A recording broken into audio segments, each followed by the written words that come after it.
나는 나이가 들수록 한 가지 사실을 더 깊이 깨달았다.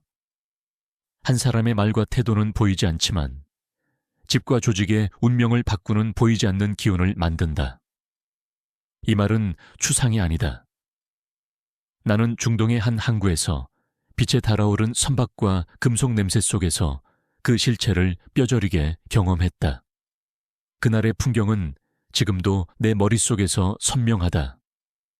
햇빛에 반짝이는 갑판, 부두 노동자의 외침, 그리고 협상을 앞둔 우리 팀의 긴장감, 그 모든 것이 하나로 엉켜 있었다. 그리고 그 한 사람의 불평이 그날의 판도를 바꿔버렸다. 처음 20초, 나는 여러분에게 묻고 싶다. 한 사람이 내뱉는 부정적 말이 어떻게 계약을 망가뜨리고 가정의 평화를 깨뜨리고 더 나아가 인생의 흐름을 바꿀 수 있는가? 이 질문은 단순한 호기심이 아니다. 경험으로 확인된 경고이다. 어쩌면 지금 여러분 옆에도 집 안 어딘가에 그런 기운을 퍼뜨리는 사람이 있을지 모른다. 그날 우리는 중요한 수출 계약의 최종 협상을 위해 모여 있었다. 회사의 미래가 걸린 자리였다. 그런데 본사에서 함께 온 한 직원의 태도는 처음부터 불편했다. 그는 사소한 일에도 불평을 늘어놓았고 상대방을 미리 단정하면서 모든 결과를 비관했다. 날씨가 왜 이래? 저 사람들은 어차피 우리를 깎으려 들 것이다. 아무 큰 목소리도 아니었다. 그러나 말의 무게는 현장 공기를 바꾸었다. 사람의 말은 보이지 않지만 파동을 만들고 주위를 흔든다. 부정의 말은 공기를 탁하게 만들고 집중을 흐트러뜨리며 가장 작은 불안까지 키워버린다. 처음에는 나도 그를 대수롭지 않게 여겼다. 누구에게나 불평은 있고 스트레스는 있는 법이라 생각했다. 하지만 시간이 흐르자 현장 전체의 분위기가 점차 가라앉는 것을 느꼈다. 팀원들의 표정이 굳어지고 중요한 판단들이 주저되기 시작했다. 결국 상대 측은 우리 내부의 불안정한 기운을 바로 읽어냈고 그들은 오늘은 결론을 미루자고 먼저 제안했다. 우리는 승산이 없다고 판단당한 것이다. 나는 그제서야 단순한 불평이 아닌 실질적인 결과를 바꿀 수 있는 힘임을 깨달았다. 가정은 더욱 민감하다. 사업장에서는 어느 정도 견딜 수 있는 외부 충격도, 나이가 들고 마음이 약해진 가정에서는 사소한 말 한마디가 집안 전체의 중심축을 흔들 수 있다. 60대 이후에는 신체의 변화와 함께 마음도 더 예민해진다. 작은 소음도, 한 번의 부정도 오래 남는다. 그래서 그때부터는 누구를 곁에 두느냐가 무엇을 이룰 것인가 보다 훨씬 중요해진다. 사람 하나가 집안의 공기, 가정의 흐름, 나아가 가족 전체의 판단을 바꿔버린다. 나는 이 경험을 통해 한 가지 기준을 세웠다. 집에는 불필요한 부정의 기운을 들이지 않는다. 이는 감정의 문제가 아니라 전략의 문제다. 사업은 다시 시작할 수 있다. 그러나 집안의 기운이 한번 무너지면 회복하는 데는 오랜 시간이 걸린다. 정주영 회장의 일화에서 우리는 조직의 기운을 지키는 법을 배운다. 그는 언제나 사람의 태도와 분위기를 가장 먼저 살폈고 조직의 중심을 흐트러뜨리는 인물은 결코 가까이 두지 않았다. 그 이유는 간단하다. 운은 사람을 통해 들어오고 사람은 기운을 통해 연결되기 때문이다. 이제 한 사람의 말이 어떻게 기운을 바꾸는지 조금 더 구체적으로 보자. 불평하는 사람은 처음엔 조용히 시작한다. 날씨, 상대, 환경을 탓하며 말의 강도를 점점 높인다. 주변 사람들은 처음에는 농담처럼 흘려듣지만 반복되는 부정은 일종의 감염처럼 번진다. 웃음이 줄어들고 서로의 표정이 굳어지고 사소한 일에도 긴장이 도는 상황이 된다. 사람들은 더 방어적으로 변하고 비합리적 의심이 생겨나며 결국 판단의 질이 떨어진다. 비즈니스의 현장에서는 계약을 잃고 가정에서는 화목을 잃는다. 여기서 중요한 질문을 던져야 한다. 우리가 어떻게 그 기운을 감지하고 차단할 것인가? 첫째, 관찰이다. 누군가의 말과 행동이 일정한 패턴을 보이는가? 나는 항상 불행하다. 어차피 안 된다 같은 반복적인 문장이 집안에 자주 들려오는가? 둘째, 경계다. 사소한 부정적 표현이라도 반복된다면 친밀도와 상관없이 그 사람의 영향력을 제한해야 한다. 셋째, 회복의 의식이다. 집안의 기운을 다시 만드는 것은 작고 일상적인 의례에서 시작된다. 식탁에서의 감사의 말, 함께하는 작은 성공의 축하, 그리고 서로의 장점에 대한 인정, 이런 것들이 악영향을 희석시킨다. 여기서 한 가지 강력한 비유를 덧붙이겠다. 집안의 기운은 실내 온도와 같다. 누군가가 담배를 피우듯 부정의 말을 계속 내뱉는다면 비록 보이지 않아도 실내는 금세 탁해진다. 에어컨이 고장나서 온도가 한번 무너지면 다시 정상으로 돌리는데 시간이 걸리듯 기운도 복구에 시간이 필요하다. 정주영 회장이 조직을 다루던 태도는 바로 이 온도 관리와 닮아 있다. 그는 작은 냉기라도 감지하면 즉시 조치를 취했고 조직 내부의 건강한 기운을 우선시했다. 마지막으로 이 부분을 들은 여러분에게 드리는 질문이 하나 있다. 만약 지금 당신의 주변에 혹은 집안에 이런 부정의 기운을 퍼뜨리는 사람이 있다면 당신은 어떻게 대처할 것인가? 무시할 것인가? 경계를 설정할 것인가? 아니면 직접 대화를 통해 변화를 이끌어낼 것인가? 다음 부분에서는 이 질문에 대한 구체적인 신호와 행동 지침을 제시하려 한다. 어떤 사람이 가장 먼저 위험한가? 그 증상과 그를 대하는 방법을 나눈 경험을 통해 정리해 두었다. 그 이야기를 다음에서 들려주겠다. 사람을 오래 상대하다 보면 한 가지 분명한 진실에 도달하게 된다. 집안을 가장 처음 그리고 가장 빠르게 무너뜨리는 유형은 다름 아닌 불평형 인간, 즉 어디를 가든 부정의 기운을 퍼뜨리는 사람들이다. 이들은 스스로는 나쁜 의도가 없다고 말하지만 실제로는 주변 사람들의 판단과 감정, 더 나아가 운의 흐름을 잠식한다. 나는 수십 년 동안 수많은 현장에서 이 부류의 사람들을 보아왔고 그들이 만드는 파장은 예외 없이 결과를 바꿨다. 그 시작은 늘 사소하다. 날씨를 탓하거나 사람을 탓하거나 상황을 과장하여 부정적으로 바라보는 한마디. 처음에는 가볍고 하찮아 보인다. 그러나 그 한마디의 파동이 쌓이면 공기 전체가 흐려지고 결국 집안이나 조직의 중심축이 흔들리기 시작한다. 마치 투명한 물잔에 잉크 한 방울이 떨어지는 것처럼. 겉으로는 아무 일도 일어나지 않은 것 같지만 색은 이미 변하기 시작한 것이다. 나는 일본의 한 제조업체와 협업하던 시절 그 진실을 다시 한번 똑똑히 확인했다. 기술 협의를 위해 일본 엔지니어들이 우리 공장을 방문한 날이었다.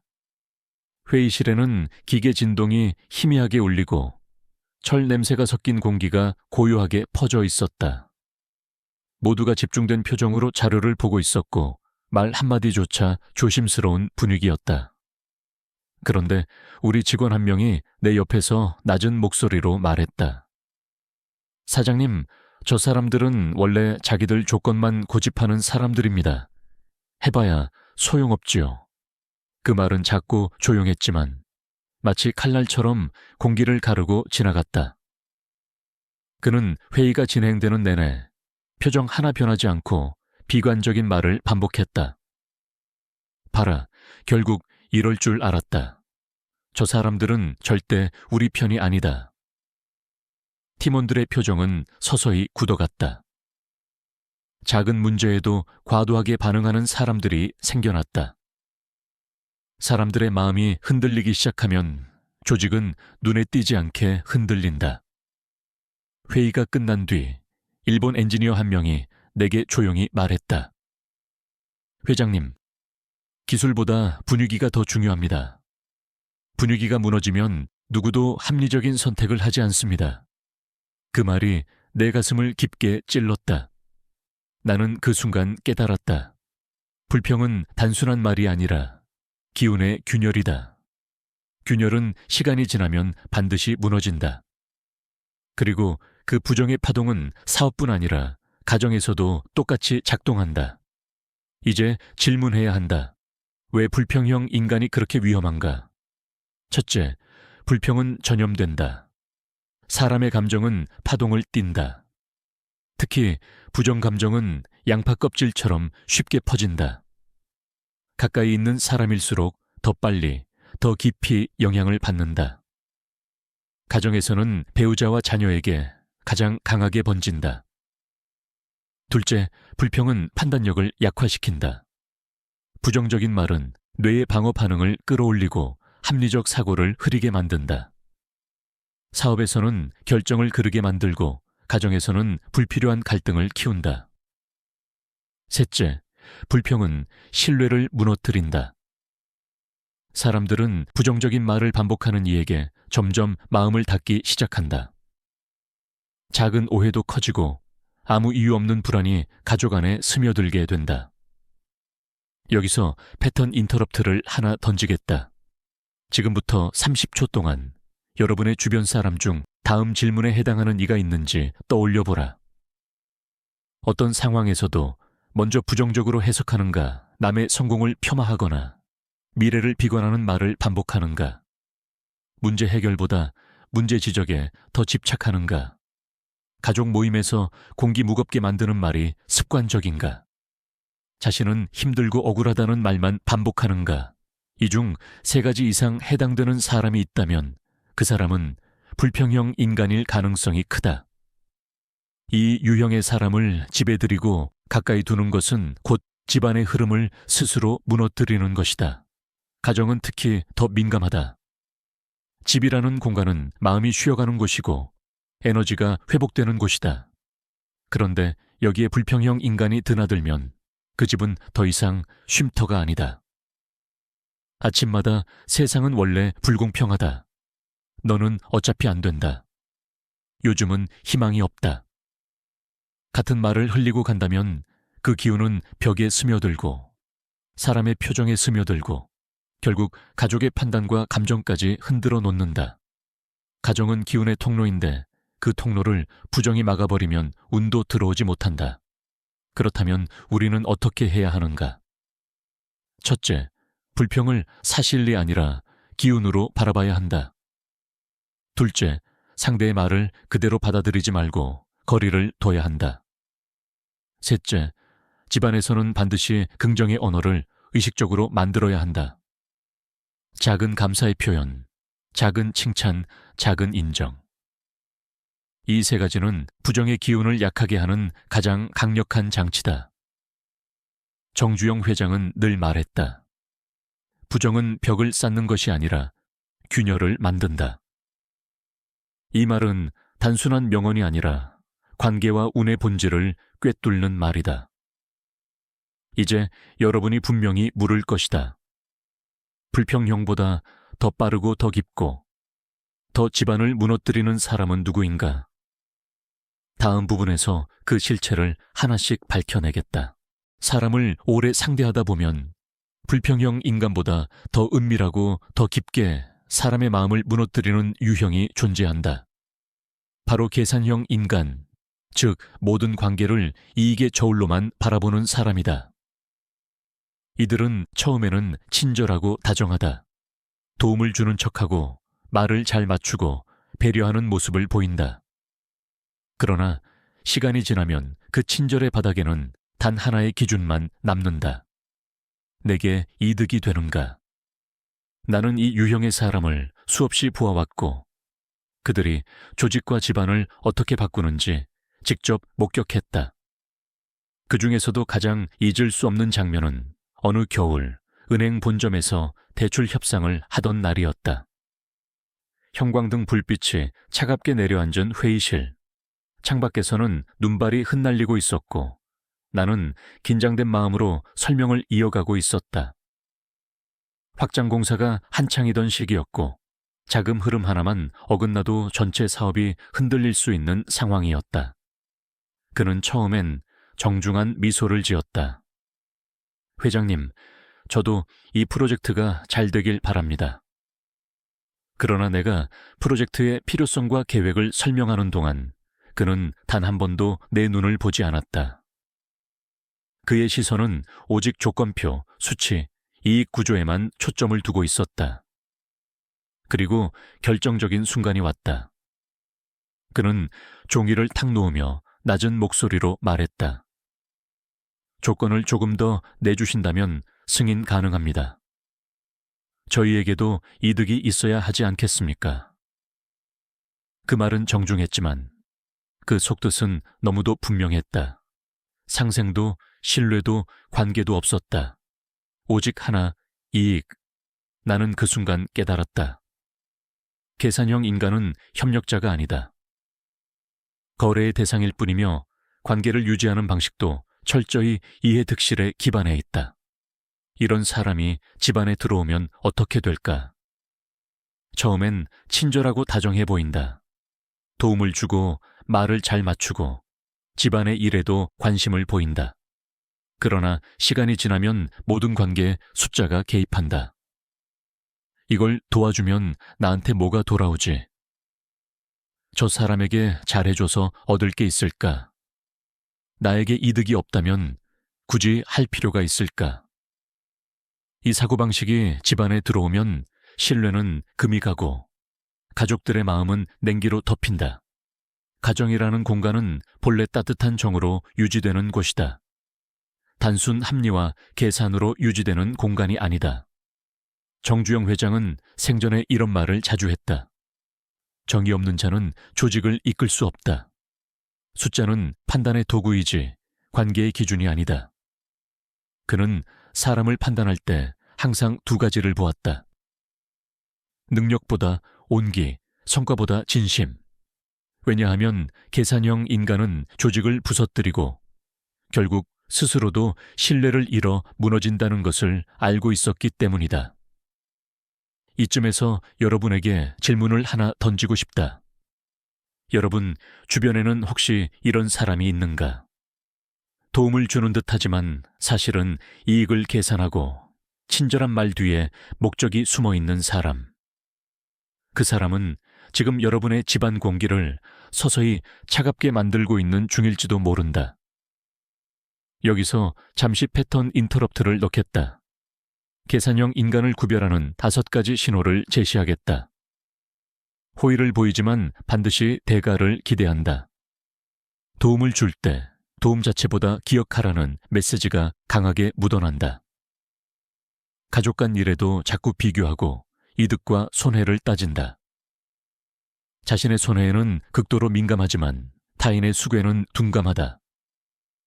의사결정에서 감정과 관계보다 조건과 이익을 우선시한다. 3가지 이상 해당된다면 그 사람은 계산형 인간일 가능성이 높다. 이제 중요한 질문이 있다. 계산형 인간은 왜 이렇게 위험한가? 첫째, 가정의 온도를 낮춘다. 가정은 이익의 장이 아니라 서로를 지지하는 공간이다. 그런데 계산이 들어오면 사람들은 점점 마음의 문을 닫기 시작한다. 둘째, 관계를 거래로 만든다. 아이의 부탁도, 배우자의 말도, 부모의 조언도 이득으로 해석되기 시작한다. 이 순간 관계는 이미 관계가 아니다. 셋째, 복운의 흐름을 끊어버린다. 운은 따뜻한 곳에 모이고 계산이 많은 곳을 떠난다. 이것은 단순한 명언이 아니라 수많은 가정과 조직에서 실제로 일어난 일이었다. 나는 은행 간부와의 협상을 마치고 나오며 이런 생각을 했다. 만약 이 사람이 나의 회사 내부 인물이었다면? 만약 이 사람이 내 집에 드나드는 사람이었다면? 상상만으로도 소름이 돋았다. 경계가 없는 계산은 관계를 잘라낸다. 정이 사라진 집은 아무리 크고 화려해도 오래 버티지 못한다.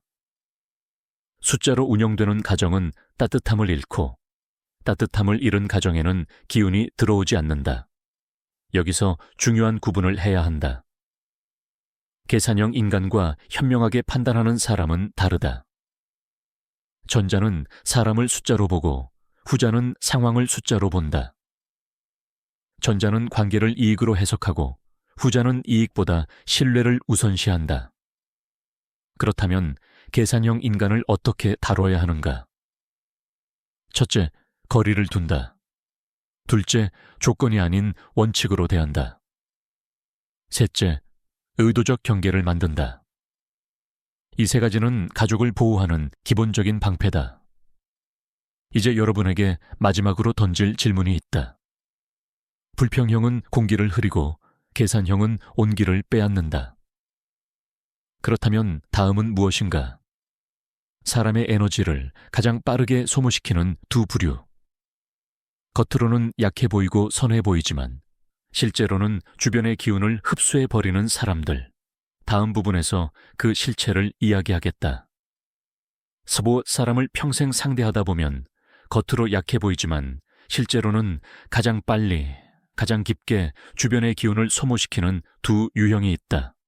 바로 의존형 인간과 피해의식형 인간이다. 이 둘은 겉으로는 항상 예의 바르고 유약해 보이고 도움이 필요해 보인다. 그러나 그들의 기운을 오래 가까이 두면 집안의 중심이 서서히 무너지고 가족들의 마음은 이유 없이 지치기 시작한다. 이들은 소리내어 공격하지 않는다.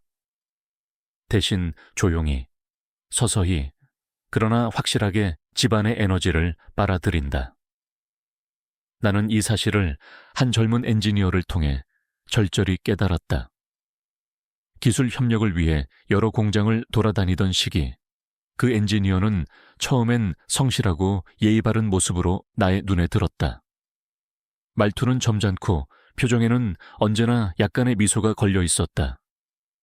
누구에게도 크게 요구하지 않는 것처럼 보였고 주변 사람들에게 겸손하게 굴었다. 그러나 몇 주가 지나자 그는 내게 와서 조용히 속삭였다. 회장님, 저는 요즘 너무 힘듭니다. 아무도 저를 도와주지 않습니다. 처음에는 그 말이 안쓰러웠다. 나 역시 젊은 시절 도움받을 곳 없이 혼자 모든 일을 버텨야 했던 경험이 있기에 그의 마음이 이해됐다. 그러나 며칠 후 나는 이상한 사실을 발견했다. 그는 똑같은 말을 다른 직원에게도 또 다른 직원에게도 반복하고 있었다. 그의 말 속엔 도움을 구하는 간절함보다 누군가 대신해 주길 바라는 기대가 깔려 있었다. 문제는 그 다음이었다. 그는 스스로 해결하려는 의지가 없었고 작은 결정조차 남에게 떠넘겼다. 책임이 주어지면 한 발 뒤로 물러섰다. 저는 잘 몰라서요. 누가 좀 대신해주면 좋겠습니다. 처음엔 단순히 미숙함이라 생각했다. 하지만 시간이 흐르자 그의 태도는 공장의 분위기를 변화시키기 시작했다. 주변 동료들은 이유 없이 피곤해졌고 작은 일에도 쉽게 짜증을 냈다. 누군가는 내게 와서 조심스럽게 말했다. 회장님, 저 친구는 나쁜 사람은 아닌데 왠지 계속 분위기를 가라앉힙니다. 그 말을 듣는 순간 나는 한 가지 분명한 진실을 깨달았다. 약한 척하는 사람이 항상 약한 것은 아니다. 그들은 다른 사람의 기운을 통해 자신을 유지하는 경우가 있다. 그리고 이런 유형이 집안에 들어오면 어떤 일이 벌어질까? 배우자의 감정은 흔들리고 자식의 기도 이유 없이 가라앉으며 집의 중심축은 서서히 약해진다. 가정이라는 것은 본래 서로의 기운을 주고받으며 버티는 구조인데 그 기운을 흡수만 하는 존재가 들어오면 균형이 무너지는 것은 당연하다. 여기서 한 가지 중요한 패턴 인터럽트를 넣겠다. 의존형 인간을 구별하는 5가지 신호다. 나는 힘들다는 말을 반복하지만 실제로 해결하려는 행동이 없다. 작은 결정도 타인에게 맡긴다. 스스로 선택한 일조차 책임지는 것을 두려워한다. 타인의 시간을 당연하게 소비한다. 도움을 받으면서도 감사보다 불만이 더 앞선다. 이 중 3개 이상 해당된다면 그 사람은 주변의 에너지를 계속해서 흡수하는 의존형일 가능성이 높다. 그러나 의존형보다 더 위험한 사람이 있다. 바로 피해의식형 인간이다. 이들은 항상 억울하다. 항상 누군가 자신을 공격한다고 믿고 모든 사건을 남 탓으로 돌린다. 나는 해외 기술 점검에서 그 유형을 직접 만났다. 국내 담당자가 명백한 실수를 했음에도 그는 이렇게 말했다. 저는 늘 누가 저를 깎아내립니다. 이번에도 일부러 저를 곤란하게 한 겁니다. 근거도 없고 맥락도 없고 상황 설명도 없었다. 그저 모든 것을 음모처럼 해석했다. 그 사람과 몇 시간 함께 있는 것만으로도 가슴이 답답해지고 공기가 무거워졌다. 그는 에너지를 내뿜는 사람이 아니라 에너지를 빨아들이는 사람이었다. 가정에 이런 사람이 드나들면 어떤 일이 벌어질까? 작은 오해가 큰 갈등이 되고 믿음이 무너지고 서로의 시선이 달라진다. 피해의식은 집안 곳곳에 보이지 않는 금을 낸다. 금은 시간이 지나면 반드시 갈등으로 터진다. 피해의식형 인간을 구별하는 신호는 다음과 같다. 어떤 문제든 먼저 남 탓을 한다. 자신이 겪는 어려움을 세상이 자신을 시험하는 것처럼 말한다. 사실보다 감정이 우선이며 감정이 변하면 해석도 바뀐다. 주변 사람들의 도움을 의심하며 감사보다 불신이 많다. 평소 말투가 항상, 절대, 왜 나만 같은 극단적 표현을 쓴다. 이 신호가 반복된다면 그 사람은 단순히 예민한 것이 아니라 주변의 기운을 소모시키는 중심축이 된다. 여기서 중요한 질문 하나를 던지고 싶다. 의존형과 피해의식형 인간은 왜 이렇게까지 위험한가? 첫째, 감정적 화학작용 때문이다. 이 둘의 말과 태도는 주변 사람의 마음을 계속해서 아래로 끌어내린다. 사람의 마음은 아래로 쏠리는 힘에 쉽게 영향을 받는다. 둘째, 책임이 사라진 공간은 반드시 갈등이 발생한다. 의존형은 책임을 회피하며 남에게 떠넘기고 피해의식형은 책임을 남에게 돌린다. 결과는 같다. 갈등의 씨앗만 남는다. 셋째, 기운의 대칭이 무너진다. 가정은 나누고 주고받는 구조지만 이 둘은 계속해서 빨아들일 뿐이다. 이 불균형이 오래되면 집안의 운은 말라간다. 마지막으로 나는 한 가지 철학적 결론에 도달했다. 도움이 필요한 사람과 도움을 이용하는 사람은 다르다. 그 구분을 하지 못하면 집안은 반드시 지친다. 그렇다면 다음 질문은 자연스럽게 이어진다. 의존형과 피해의식형보다 더 은밀하고 더 빠르게 더 깊게 집안을 흔드는 사람은 누구인가? 다음 부분에서 그 숨겨진 위험을 이야기하겠다. 사람의 감정은 바람과 같다. 보이지 않지만 방향을 바꾸고 기운을 흔들고 결국 사람의 판단까지 뒤흔든다. 평생 수많은 사람을 상대하며 나는 2가지 유형이 집안과 조직을 가장 빠르고 가장 강하게 흔든다는 사실을 깨달았다. 바로 감정 기복형 인간과 분란형 인간이다. 이 둘은 의존형보다 더 빠르고 계산형보다 더 교묘하며 불평형보다 더 깊게 사람의 마음을 흔든다. 이들의 파장은 단순한 문제가 아니라 집안의 근본을 흔드는 파동이다. 나는 이 진실을 중동의 사막 현장에서 똑똑히 체험했다. 낮이면 뜨거운 모래 냄새가 들이켜는 숨 깊숙이 밀려 들어왔고 밤이면 강풍이 텐트를 찢을 듯 흔들어댔다.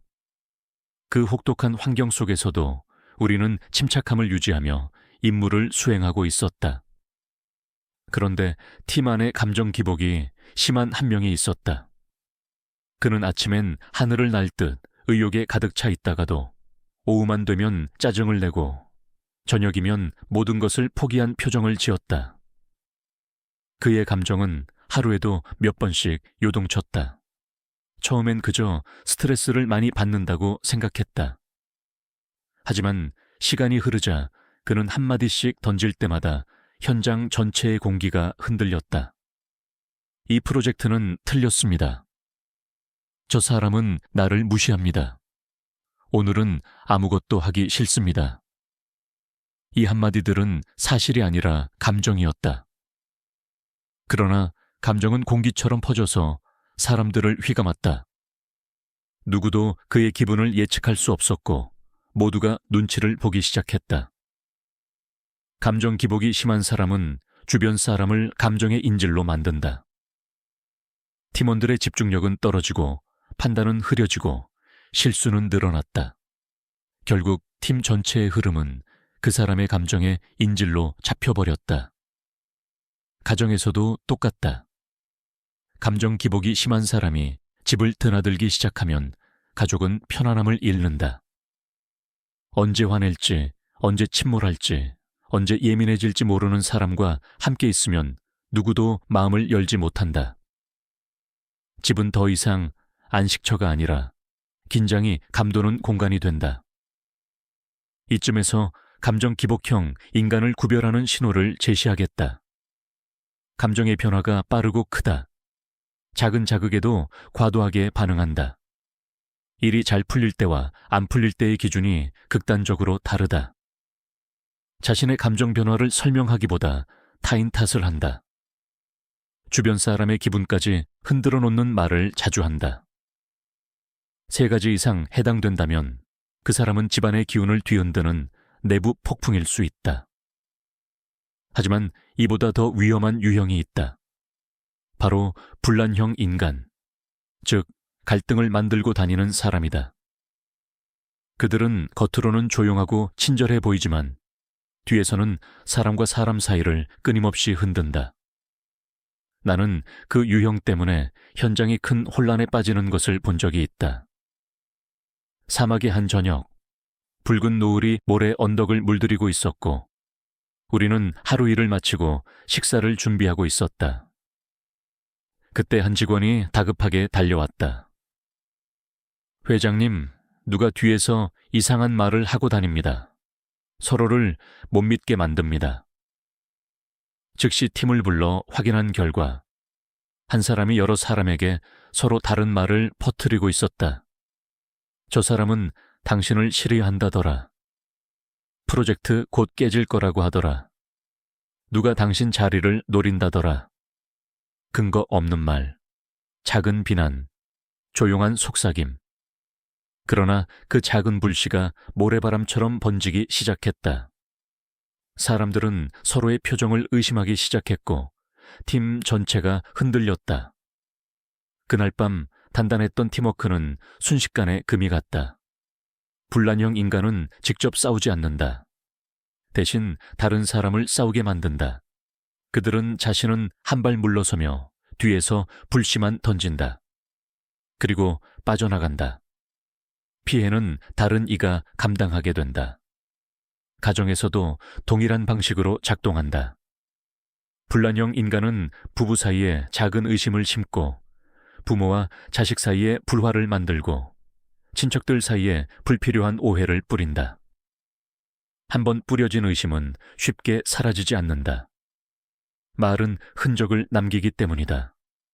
시간이 지나면 집안 대화는 줄고 믿음의 기둥에는 금이 간다. 결국 집안의 기운은 깨어지고 운도 떨어진다. 이쯤에서 패턴 인터럽트를 하나 제시하겠다. 분란형 인간이 뿌리는 말의 특징을 기억하라. 항상 누군가의 말을 대신 전한다. 근거보다 감정을 강조한다. 말을 한 뒤 나는 그냥 들은 대로 말하는 것뿐이라고 빠져나간다. 여러 사람에게 서로 다른 이야기를 전한다. 문제가 생겨도 자신은 개입하지 않았다고 한다. 정주영 회장은 이런 사람을 누구보다 경계했다.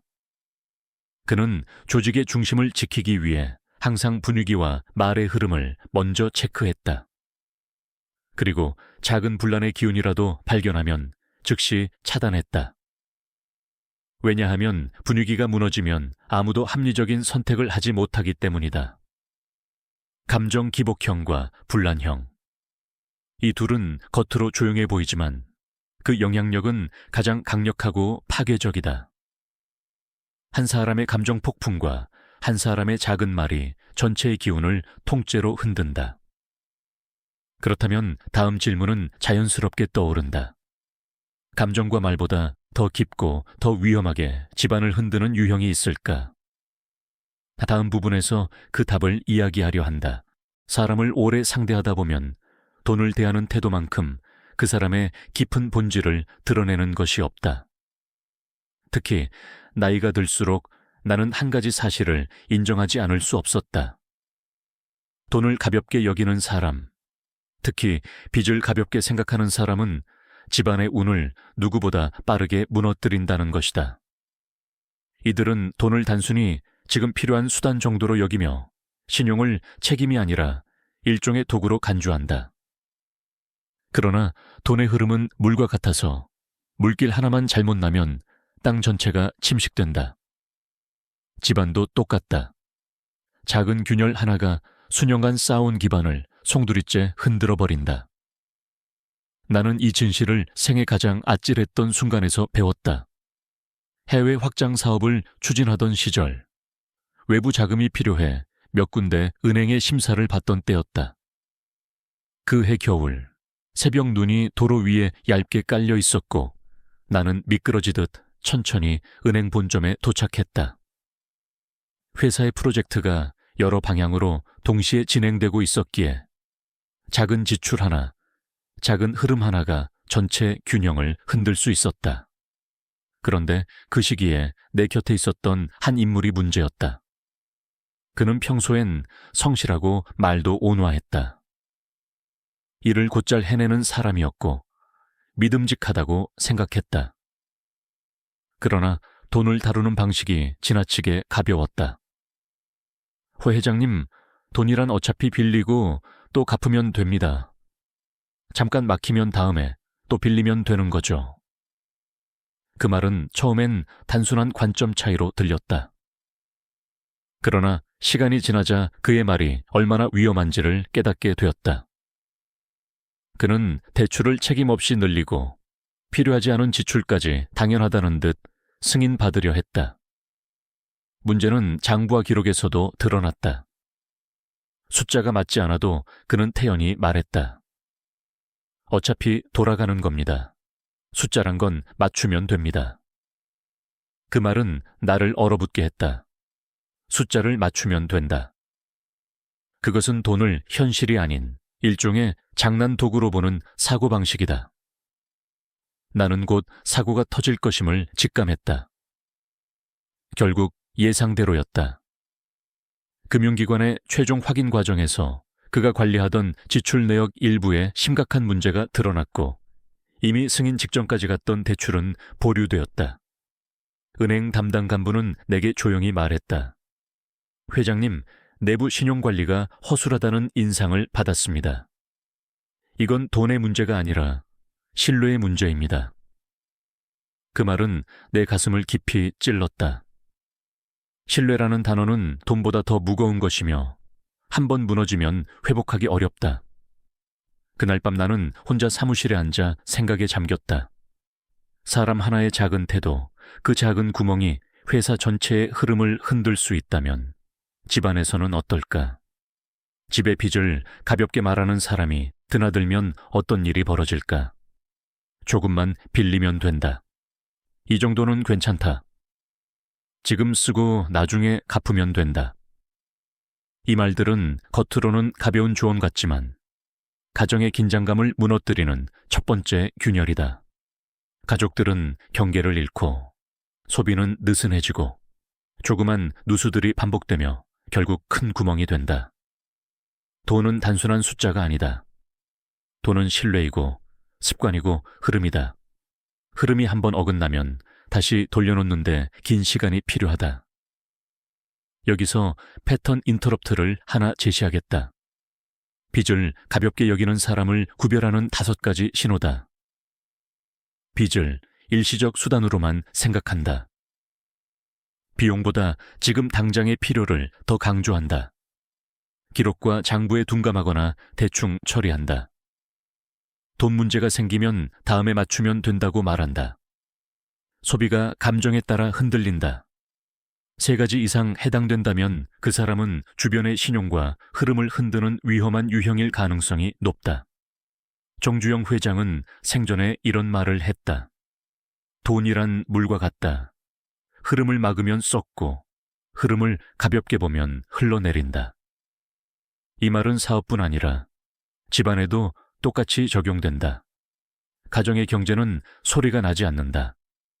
그러나 무너질 때는 크게 무너진다. 특히 60대 이후에는 돈의 개념이 더욱 무거워져야 한다. 젊을 때는 실수해도 다시 벌 수 있다. 그러나 나이가 들면 회복의 시간이 길고 선택의 여지가 줄어든다. 그래서 주변 사람의 돈을 다루는 태도는 그 어느 때보다 중요한 기준이 된다. 돈을 가볍게 여기는 사람의 위험성은 단순히 소비나 빚에 그치지 않는다. 그들은 집안의 긴장감을 무너뜨리고 경계를 흐리고 결국 가족의 신중함을 약하게 만든다. 이런 환경에서는 어떤 운도 들어오지 않는다. 운은 준비된 곳에 흐르는 법이다. 흐름이 무너진 공간에는 행운도 머물지 않는다. 그렇다면 자연스럽게 떠오르는 질문이 있다. 돈을 가볍게 여기는 사람보다 더 위험한 유형이 있을까? 있다. 그리고 그들은 가장 조용하게, 가장 은밀하게, 그러나 가장 치명적으로 집안을 흔든다. 다음 부분에서 그 유형을 이야기하겠다. 사람을 오래 상대하다 보면 겉으로는 아무 문제 없어 보이지만 시간이 지나면 집안의 중심을 무너뜨리는 2가지 유형이 있다. 바로 책임 회피형 인간과 비밀이 많은 인간이다. 이 둘은 큰 소리를 내지 않는다. 분란을 만들지도 않는다. 겉으로는 조용하고 무난하고 평범해 보인다. 그러나 그들의 태도와 습관은 집안의 신뢰를 갉아먹고 가족 간의 유대를 약하게 만들며 결국 운의 흐름을 뒤틀어 놓는다. 나는 이 사실을 해외 본사에서 열린 한 중요한 회의에서 똑똑히 실감했다. 그 회의는 회사의 큰 수주가 걸린 자리였고 관련 자료를 준비한 직원이 있었다. 그는 평소에도 이건 제 책임이 아닙니다. 저는 지시받은 대로 했을 뿐입니다. 같은 말을 습관처럼 하던 사람이었다. 나는 그가 언젠가는 문제를 만들 것이라 느끼고 있었다. 그리고 그날 결국 일이 터졌다. 자료의 핵심 수치가 잘못되어 있었고 그로 인해 우리는 불리한 조건으로 몰릴 뻔했다. 나는 즉시 그 직원에게 사실을 확인했다. 그러나 그는 눈 하나 깜짝하지 않고 말했다. 회장님, 저는 이 자료를 A팀에게 전달받았을 뿐입니다. 원래부터 잘못돼 있었습니다. 그 말 한마디에서 나는 모든 것을 이해했다. 그는 책임을 질 생각이 없었다. 잘못을 고칠 의지도 없었고 상황을 바로잡으려는 태도조차 보이지 않았다.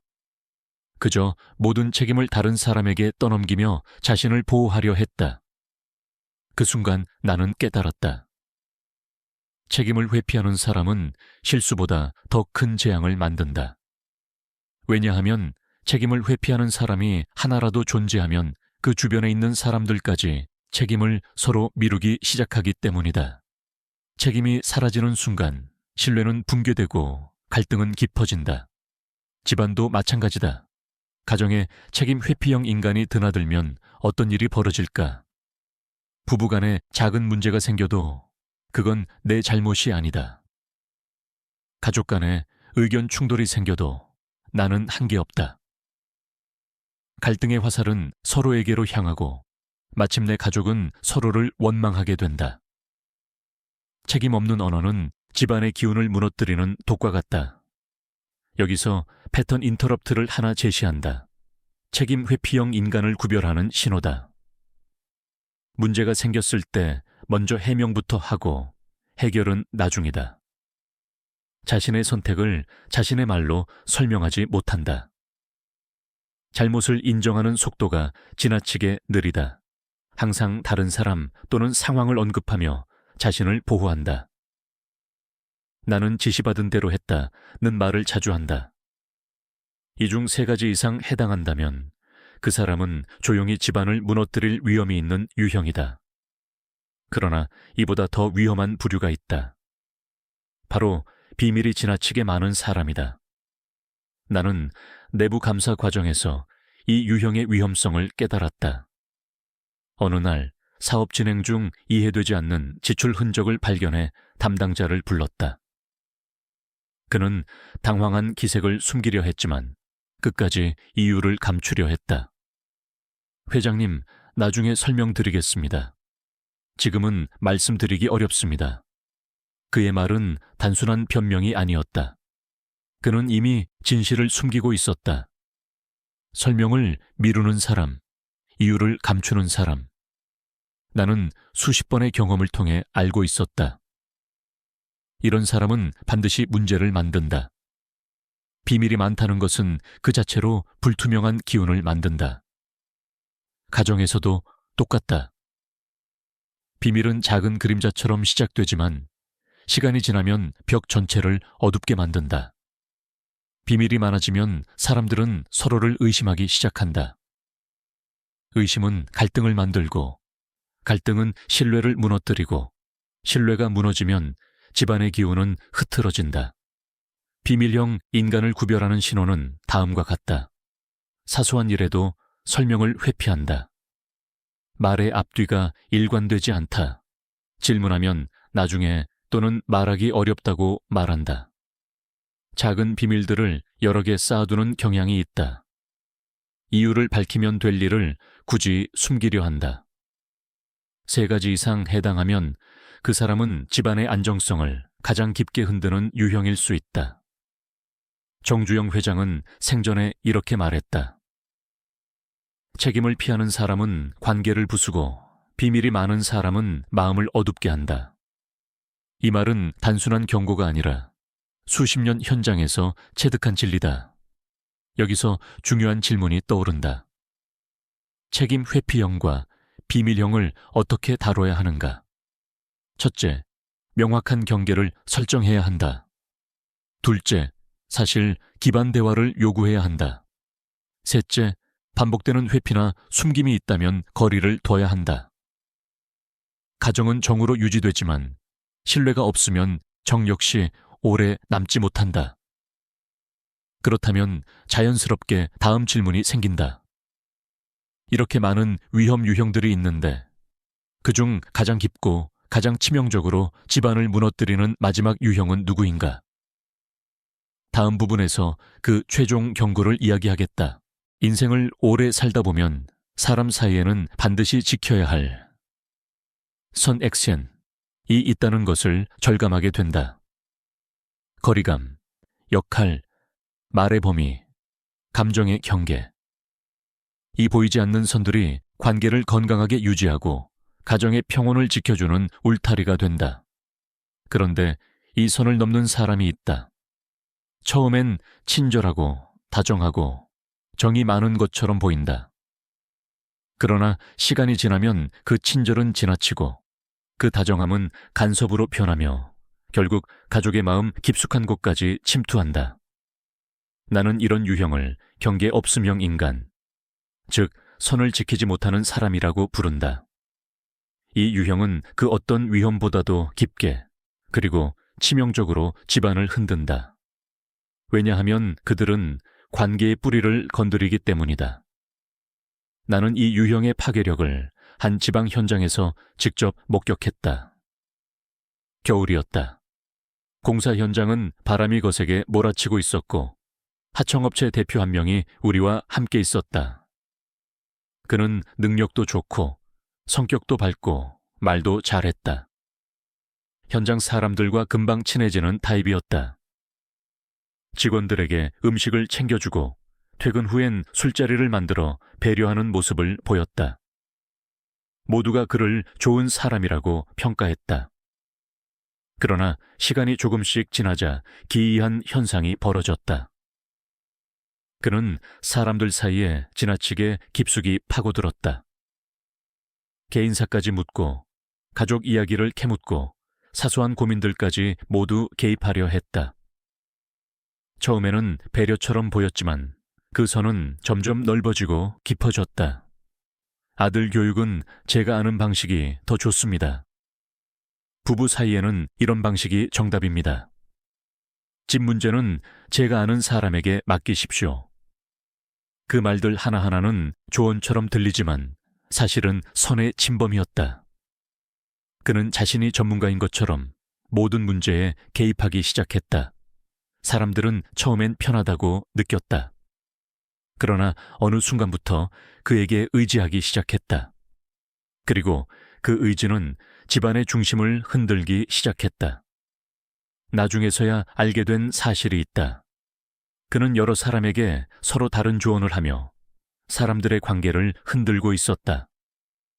한 직원의 부부는 그의 말에 흔들려 서로 오해를 쌓다 결국 헤어졌다. 또 다른 직원의 형제관계도 그의 간섭으로 인해 틀어졌다. 그때 나는 깨달았다. 경계가 없는 사람은 타인의 삶에 너무 쉽게 들어오고 그 결과 그 삶을 너무 쉽게 흔들어 버린다. 가정이라는 공간은 경계가 있어야 유지된다. 적당한 거리, 적당한 개입, 적당한 조언. 이 세 가지는 집안의 평온을 지키는 핵심 요소다. 그러나 경계 없음형 인간은 이 선을 모른다. 아니, 알고도 넘는다. 여기서 패턴 인터럽트를 하나 던지겠다. 경계 없음형 인간을 구별하는 수 가지 신호다. 처음부터 개인사에 깊숙이 개입하려 한다. 조언을 강요처럼 전달한다. 가족관계, 부부관계, 자녀 교육 등 민감한 영역까지 관여한다. 여러 사람에게 서로 다른 조언을 하며 균열을 만든다. 도움을 준다는 명목으로 상대의 판단을 약하게 만든다. 이 중 세 가지 이상 해당된다면 그 사람은 단순한 친절한 이웃이나 조언자가 아니다. 그는 집안의 중심을 흔들며 관계의 뿌리를 약하게 만드는 위험한 존재다. 정주영 회장은 생전에 이런 말을 했다. 좋은 사람은 경계가 있고 위험한 사람은 경계가 없다. 이 말은 인간관계의 본질을 정확히 관통한다. 경계가 없다는 것은 자기와 타인의 삶 사이의 선을 구별하지 못한다는 뜻이며 그 결과는 반드시 혼란으로 이어진다. 가정에서는 더욱 그렇다. 집은 마음을 쉬게 하는 공간이지 누군가가 들락날락하며 기운을 흔들어 놓는 장소가 아니다. 나이가 들수록 마음은 더 예민해지고 작은 변화에도 흔들린다. 그래서 60대 이후에는 사람을 끌어오는 것보다 사람을 걸러내는 것이 더 중요하다. 경계 없음형 인간이 위험한 이유는 명확하다. 첫째, 판단력을 흐리게 한다. 둘째, 가족 간의 신뢰를 무너뜨린다. 셋째, 집안의 중심을 외부에 넘겨버리게 만든다. 넷째, 운의 흐름을 흐트러뜨린다. 다섯째, 관계의 뿌리를 흔들어 오래 남는 상처를 만든다. 그렇다면 다음 질문이 떠오른다. 이렇게 위험한 9가지 유형을 모두 알았다면 이제 우리는 어떻게 해야 하는가? 어떻게 사람을 거르고 어떻게 경계를 세우며 어떻게 집안의 운을 다시 흐르게 만들 수 있는가? 다음 부분에서 그 모든 전략을 이야기하겠다. 마지막 이야기, 9가지 위험 유형을 마무리하고 집안을 지키는 단단한 기준을 제시하겠다. 인생을 오래 살아오며 나는 수없는 사람을 만나고 수없는 관계의 부침을 보아왔다. 그 과정에서 내게 한 가지 결론이 또렷이 남았다. 인생의 성패는 능력에서 갈리지 않는다. 결국 누구를 곁에 두었는가에서 갈린다. 나이가 들수록 이 진실은 더 깊게 다가온다. 60대 이후의 삶은 더 많은 사람을 필요로 하지 않는다. 좋은 사람 한 명이면 충분하고 위험한 사람 한 명이면 넘친다. 앞선 8가지 이야기를 통해 우리는 이미 인생의 흐름을 무너뜨리는 사람들의 얼굴을 보았다. 불평형, 계산형, 의존형, 피해의식형, 감정기복형, 분란형, 돈을 가볍게 여기는 사람, 책임회피형, 경계 없음형. 이 9가지 유형은 모두 다르지만 공통점이 하나 있다. 그들은 당신의 기운을 흐트러뜨리고 판단을 흐리게 하고 결국 운의 흐름을 끊어버린다. 그렇다면 우리가 할 일은 무엇인가? 단순하다. 사람을 끌어오는 것이 아니라 사람을 걸러내는 것. 인생 후반의 성공은 무엇을 더하는가가 아니라 무엇을 덜어내는가에서 결정된다. 지금부터 나는 오랜 경험으로 얻은 단단하고 실천 가능한 사람 정리의 5단계 전략을 제시하고자 한다. 이 5단계는 집안의 기운을 되살리고 관계의 토대를 바로 쓰며 운이 다시 흐르게 만드는 핵심 원칙들이다. 1단계. 패턴 관찰. 사람은 처음엔 자신의 본질을 감춘다. 그러나 패턴은 절대 거짓말을 하지 않는다. 불평이 반복되는지, 계산이 드러나는지, 책임을 회피하는지, 감정의 파동이 지나치게 큰지, 분란을 만든 적이 있는지, 이 패턴은 시간이 지날수록 명확해진다. 60대 이후의 삶은 관계를 감정이 아니라 패턴으로 보아야 한다. 감정은 변수이고 패턴은 본질이다. 이 2단계, 경계 설정. 경계는 단절이 아니다. 경계는 관계를 보호하는 장치이다. 경계는 이렇게 세운다. 이 문제는 우리 가족 내부에서 결정하겠습니다. 조언은 감사하지만 선택은 우리가 하겠습니다. 이 부분은 조금 거리를 두고 지켜보고 싶습니다. 적당한 거리를 두는 순간 위험한 사람은 스스로 물러난다. 경계 없는 친절은 위험하고 경계 있는 관계가 건강하다. 3단계, 사실로 말하기. 감정으로 대응하면 상대는 더 깊숙이 들어온다. 그러나 사실로 말하면 위험한 사람은 발을 빼기 시작한다. 예를 들어 최근 대화에서 부정적인 말이 반복되고 있습니다. 말씀하신 내용이 상황과 다르게 느껴집니다. 이 부분은 책임 소재를 분명히 해야 합니다. 사실은 감정을 무력화시키고 관계의 균형을 바로잡는다. 4단계, 거리의 재조정. 모든 관계는 동일한 거리를 유지할 필요가 없다. 누군가는 가까이, 누군가는 멀리 있어야 한다. 중요한 것은 거리 조정은 죄가 아니라 전략이라는 것이다. 당신의 평온을 해치는 사람에게 가까이 있을 이유는 없다. 나이가 들수록 멀리할 사람을 멀리하는 것이 지혜다. 5단계, 기운의 회복. 집안의 기운은 저절로 좋아지지 않는다. 회복은 작은 의례에서 시작된다.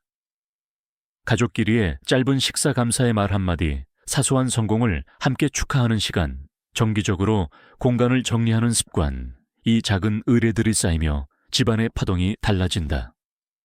정주영 회장은 이렇게 말했다. 기운이 좋으면 일이 풀리고 기운이 나쁘면 사람이 무너진다. 기운은 우연이 아니다. 기운은 관리하는 것이다. 여기서 마지막으로 가장 중요한 질문을 스스로에게 던져야 한다. 나는 지금 내 삶에 누굴 드리고 있으며 누굴 내보내야 하는가? 인생은 사람을 채우는 과정이 아니다. 오히려 사람을 덜어내는 과정이다. 나를 무너뜨리는 사람을 멀리해야 나를 살리는 사람이 들어온다. 집안이 밝아지려면 먼저 그늘을 걷어내야 한다. 60대 이후의 삶은 숫자로 평가되지 않는다. 집의 크기도, 통장의 장우도, 외부의 명예도 인생의 평온을 보장하지 않는다. 오직 한 가지, 누구와 함께 살아가고 있는가만이 당신의 남은 시간을 밝힐 수 있다. 나는 마지막으로 이렇게 말하고 싶다. 운은 우연이 아니다. 운은 사람이 만든다. 그리고 사람은 선택할 수 있다. 당신의 집안, 당신의 가족, 당신의 남은 인생이 다시 밝아지고, 다시 흐르고, 다시 따뜻해지길 바란다. 이제 그 선택은 당신의 몫이다.